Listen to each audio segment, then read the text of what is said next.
Good morning, folks. We've got an earthquake, solar wind activity, some news and weather to hit today, including an outlook ahead, but let's get started, as always, over at spaceweathernews.com.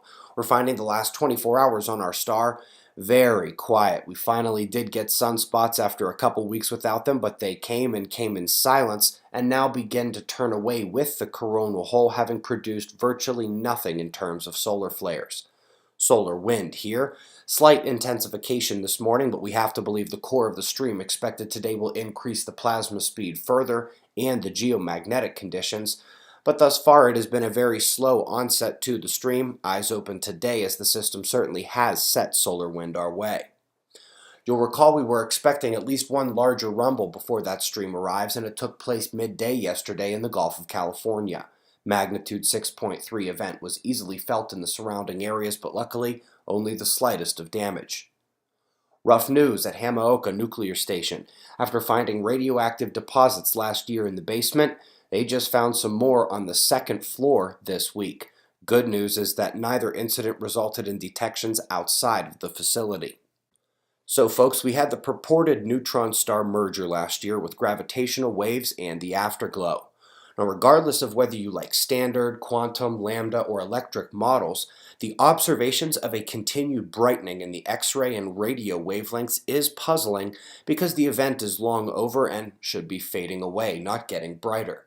Now, their top explanation is that the blast heated a cocoon of material that continues colliding and interacting to create the continued brightening.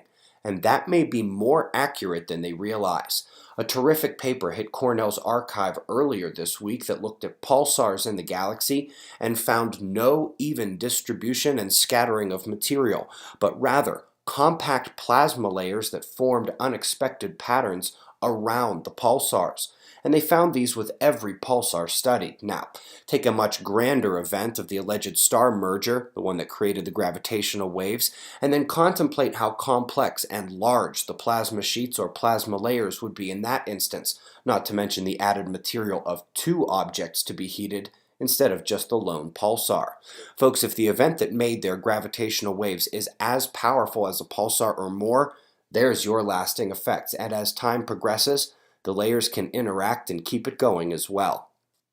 So there's this asteroid of interest discovered back in 2002. It is making a close approach to Earth on February 4th. Will still be more than 10 times the distance between Earth and the Moon, but it has been the target of speculation for a few years over danger in the future.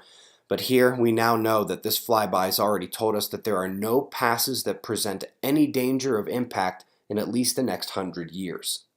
Up next, better watch out everyone, beware. Major climate change effect, one of the most solid and fast-acting and wide-spreading pieces of climate change we should expect. More flowers in the forest. Way more. Up next, we're at the Weather Channel where their forecasts for the coming months are out. If you recall our spring forecast, these March temperatures will bring that late season snow I was discussing. They also give a nice full spring outlook from March to May. The top story of the last day in weather hit Eastern Europe, where that previous system closed roads and trapped more than 1,000 people on the highway in deadly conditions in the Ukraine.